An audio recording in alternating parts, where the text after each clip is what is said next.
I shouldn't buy this guitar? Hey guys, welcome back to the Bald Shredder channel. And yeah, today I'm really excited. And that's because I've finally gotten around to finishing the assembly and the setup on my latest custom guitar from IYV out of Vietnam. I did an unboxing video like, I don't know, a month ago or so, where I took everything out of the box and showed it to you. They shipped it to me with the neck off and it was missing some pieces, so I had to finish assembling it and set it up, and now I've done that. But in that video, the unboxing video, and in some of my previous like custom IYV videos, I get these comments and people saying like, you kind of like, you wasted your money. Like, why'd you buy that? That's not even worth it. Or why didn't you just buy a Jackson or an Ibanez or a Schecter or whatever? And I will address those questions here in just a moment. But first, I have written an all new jam using this guitar just for this video. And I don't mind telling you guys, I'm really proud of this one. I spent a lot of time working on this and I feel like it turned out really well. So I hope you guys are gonna like it. I think you will. All right, here we go. Check it out.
Alright, now before anybody writes the comment, yes, that song will be on my next album whenever that comes out. Now I will go over all the specs and I'll talk about, the parts that I added and everything I had to do to get this into like totally killer shred condition. And by the way, this guitar is totally awesome. But first I want to address those questions and concerns that some people have in the comment section about like, it's not worth $400, why don't you just buy a Schecter or whatever? So first of all, guys, if I want a Jackson, I'll buy a Jackson.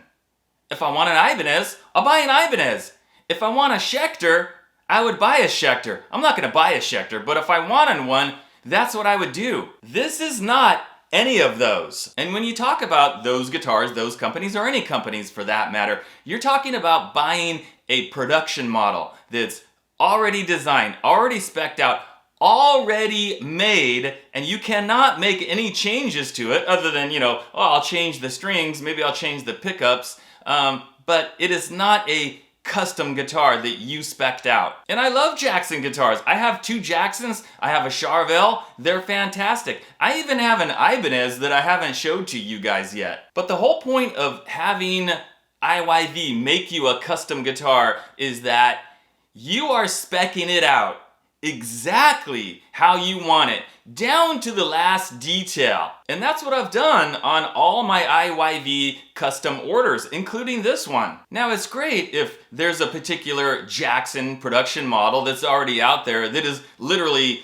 your dream guitar and your perfect guitar, and it has everything exactly how you want it, you wouldn't want to change a thing, well then that's great. But can you walk into Guitar Center and pick up a $300 Jackson off the rack, or $200 or whatever, and say, you know what, this guitar is pretty cool, but can we change the fretboard from the Laurel or whatever it is to just like regular maple? And instead of the regular headstock, I want a reverse headstock.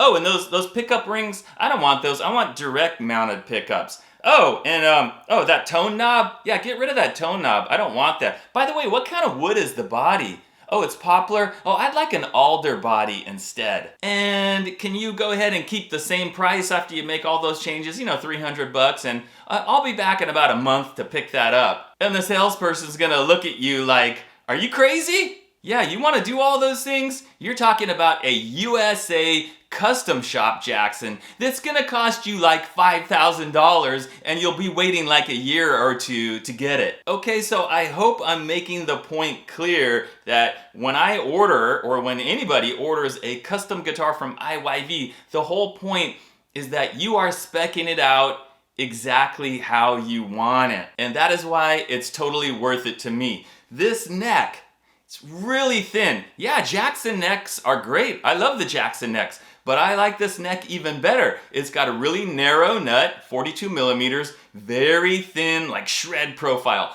19 millimeters at the first fret, 20 millimeters at the 12th fret. And why? Why is it that thin? Because that's what I told them to do. Same reason it doesn't have a tone knob, because I said I didn't want a tone knob. But if it's your custom order and you want a tone knob, you want to push, pull, whatever, then they're going to do that. And you cannot go on the internet, Amazon, whatever, you can't buy this guitar anywhere, especially when it's got a custom designed headstock and name and logo that I made up. So, is it worth $300, $400, $500? Yeah, the guitar plays fantastic. The fretwork is excellent. It plays like butter, basically. And while some of you might be saying, yeah, that guitar is not worth it, I wouldn't buy it. Well, that's because this is my custom order. This is spec'd out perfectly for me. So if you were to place an order, of course you're gonna spec it out so that the guitar is perfect for you. You might want 22 frets. You might want a thicker neck. You might want a different pickup configuration. Maybe you want a Floyd Rose, whatever headstock shape, whatever, different kinds of wood, stainless steel frets. I mean, you're gonna spec it so that it is your ideal guitar. And then, depending on how much it costs, then it's worth it to you, just like this is worth it to me. And this is my 4th custom ordered guitar from IYV. I would not continue to order and pay for custom made guitars from any particular company if they were not like superb, or if I wasn't happy with the way they turned out. I love my custom IYV guitars. I think they play great, they sound great, and they just look awesome. And the price is very, very reasonable, considering that you are speccing it out completely and just doing exactly what you want. And I just placed my next order yesterday for my next custom IYV guitar. Okay, so what did I add to it? So I didn't have them include the pickups, guys, because first of all, I wasn't sure if they had white humbuckers. I could have asked, but I didn't. But I really wanted to try the pickups from Fleor that you can get on Amazon. They're high output Alnico 5 pickups. So that's what these are. These are Fleor pickups, high output Alnico 5. And I'm pretty happy with the way they sound. And you guys heard it in the jam, so yeah, they sound pretty good. I also did not have them include the tuners because I wanted to install these locking tuners from Wilkinson, and I got these from Musiclily, also on Amazon. And what's interesting about these tuners, guys, is these are not like the traditional style locking tuners where you turn the thing in the back and it locks the string in place. It doesn't have that. Each tuning peg up here, it has 2 holes. You put the string through one hole and then you do like kind of like a quarter turn, and then you go through the second hole and pull it tight, and then you turn it, and it basically locks the string in place because it's in there, and then it goes through a second hole, and it seems to work. And I actually have these same tuners on another guitar that I've had for years, and I knew they were gonna work well. So if you guys wanna check out either the pickups or the tuners, I'm gonna have those Amazon links down in the video description. I also did not have them include the string trees because they don't have this style, and I really wanted to put those particular string trees on the guitar. There was no nut because I wanted to put a Tusk XL nut in the white color to, you know, match the whole vibe going on here. And then one other thing I did was I took off the strap buttons that came on it because they were the really like small ones, you know, the ones you see on like a lot of the cheap guitars, and I put on the bigger size like Jackson style strap buttons. And they have those, but when I placed the order, I didn't specify that, and so I got the smaller ones. But anyway, I swapped them out. Oh, and one last thing on the switch here. It originally had a black tip, but I took that off and replaced it with the white tip because, again, it goes with the whole thing. Alright guys, so what about cost? I went over this in the last video. It was $300 for the guitar, and because I had it shipped with the neck off in a smaller box, the shipping was $87. And then here we go again with the people, oh my gosh, you paid way too much for a neck and a body. Go back, rewind the video, and watch the part about what I said about, you know, me specking out my perfect guitar and my custom guitar. Yes, it was worth it. If you want to order a custom guitar from IYV, you have to send an email to Mr. Doe. Here's the email address. I'm also going to have it down in the video description. So you email him. You tell him the Bald Shredder sent you. You tell him you're interested in pricing a custom order. You need to tell him what it is. Include pictures, guys, and include like a list of every spec that you can imagine on the guitar. And then he will get back to you with a price, and then you go from there. Alright guys, so that's pretty much it for my latest custom guitar from IYV. It's actually a Ricotta. Be sure to let me know what you think about this whole thing. Thanks for watching, and I'll see you next time.